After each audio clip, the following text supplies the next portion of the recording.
Ngaon. Nami. Fried shumai. Og.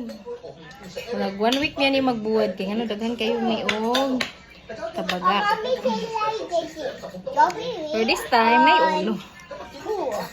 Gikan ni sa Pinalitan ni Mama Lori Choy or sa Butigis?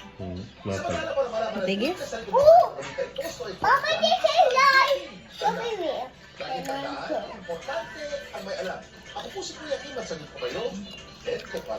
Wala man may sus.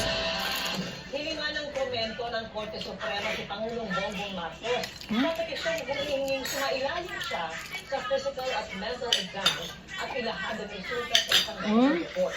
Ang petisyon Nasa gayon sa gitna ng mga pagdududa kaugnay ng lagay ng Tinula. pagdududa ng Pangulo.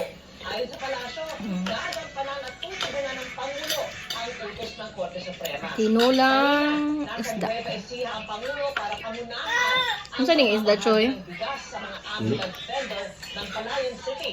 Mo ba ng Blue Marlin? Sa mga Ha? Kadiwa Center at bumisita sa pambansang pabahay para sa mga Filipino Project o 4PH.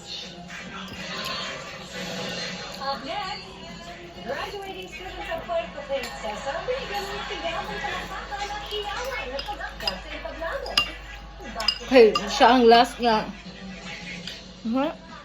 Siya ang last sa lista ba? Siya ang last nga ni... Anong gitawag ba?